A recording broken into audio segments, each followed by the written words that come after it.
73.6 হচ্ছে আমাদের অ্যাভারেজ। ঠিক আছে, এটা গেল নাম্বার 1। তার মানে আপনার যদি 20-22 বয়স হয় তাহলে ধরে নিতে হবে আপনি জীবন সবেমাত্র শুরু করেছেন। মানে 72-এ যে মানুষেরা জীবন শুরু করেছে তাদের জীবন শুরু হয়েছে 16-তে, আর আপনাদের জীবন শুরু হচ্ছে 22, 23, 24, 25-এ। পুরো সময় পড়ে আছে। যে কারণে আমার মনে হয় যে প্রথম কাজ যেটা, সেটা হচ্ছে যে আমাকে হতাশা ত্যাগ করতে হবে। হতাশ হওয়া যাবে। আপনি জীবনে যদি হতাশ হন, আপনি অর্ধেক নাই। হতাশ কোনোভাবেই হওয়া যাবে। সো আমার মনে হয় যে এই যে অনেকের মাথার মধ্যে এটা ছিল যে বাবা মা পড়তে বলতেছে, তো ঠিক আছে সরকারি কলেজে পড়তেছি, জাতীয় বিশ্ববিদ্যালয়ের অধীনে, এখানে তো চাকরি বাকরি নাই, লেখাপড়া করে কি হবে, এই মানসিকতা ত্যাগ করে দিতে হবে, আজকেই ত্যাগ করে দিতে হবে। আমি যেখানেই পড়ি না, আমি যদি গ্রামের বক্তব্যেও পড়ি, আমি যদি হৃদয় দিয়ে মন দিয়ে যা পড়ি, সেটা যদি আমি হৃদয় দিয়ে পড়ার চেষ্টা করি, বোঝার চেষ্টা করি, তাহলে সেখান থেকে আমার সাফল্য আসবে।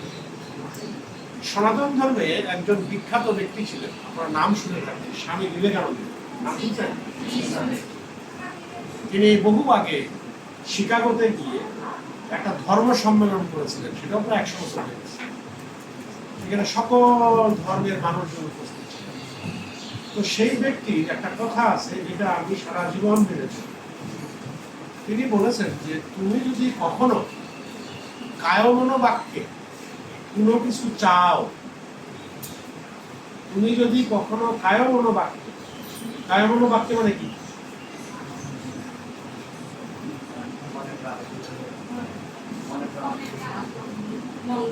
মনে প্রাণে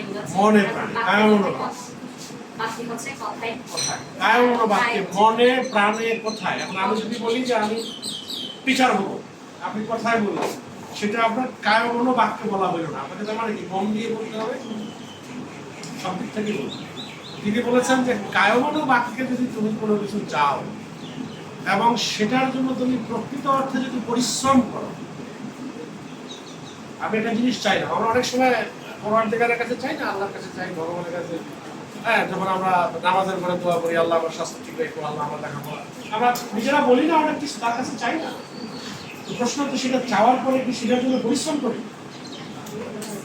পরিশ্রম করাটা কিন্তু গুরুত্বপূর্ণ। উনি বলছেন কায়মনোবাক্যে তুমি যদি কিছু চাও এবং সেটার জন্য আমরা বলি একটা কথা আছে, সেপ্টেক দিলে, পরিষ্কার হৃদয় দিয়ে সেটার জন্য যদি আমি লড়াই করি, পরিশ্রম করি, তাহলে সার্থকতা কখনো হাতছাড়া হবে না।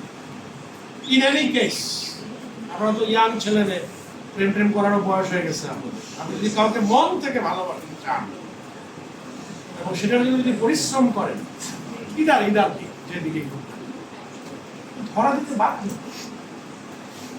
যে কোনো ক্ষেত্রে এই কথা সত্যি। বাট সেটা হইতে হবে ভেতর থেকে চাওয়া। আমরা ভেতর থেকে যেভাবে সৃষ্টিকর্তাকে চাই, ভিতর থেকে যেভাবে আমরা সৃষ্টিকর্তাকে কি করি, সেজদা দেই, একইভাবে আমি যা হতে চাই সেটা করি, একইভাবে সেজদা দিতে হবে, রেগুলার ধরে কাজটা। আর মেয়েদের ক্ষেত্রে আমার মনে হয় একটা বিশেষ কথা বলা জরুরি। সেই কথাটা হলো যে মেয়েরা আমাদের সমাজে কি মনে করে জানেন? মেয়েরা, আমার নিজেরও 2 মেয়ের আছে। মেয়েরা মনে করে যে বাবা মা পড়াচ্ছে, বয়সও হয়ে যাচ্ছে, একটা সময় তো বিয়ে দিলে তো জামাই আছে, আমার তো কোনো চিন্তা নাই। এই ধরনের একটা সামাজিক কি বলবো চিন্তা ভাবনা। হ্যাঁ, এবং এই মেয়েদের এই চিন্তার কারণে পরিবারে আমাদের প্যারেন্টস বা আমাদের বাবা মারা, বিশেষ করে বাবারা, কখনো কখনো মেয়েদেরকে বোঝা মনে করে। এটা শুধু বাবা মাদের দোষ না, কিপ দ্যাট ইন মাইন্ড। আমার কথাটা বুঝতে পারছেন আমি কি বলতে চাচ্ছি? যে মেয়েদের যখন আপনার ছেলেদের তুলনায় মেয়েদের সেন্স বহু আগে তৈরি, কারণ মেয়েরা হলো সঙ্গত কারণে আমি ব্যক্তিগতভাবে মনে করি যে তারা হচ্ছে মহাজাগতিক শক্তি।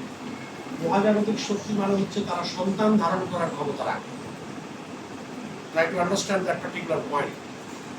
যে কারণে তারা মানবকুলের মধ্যে বেশি স্পেশাল।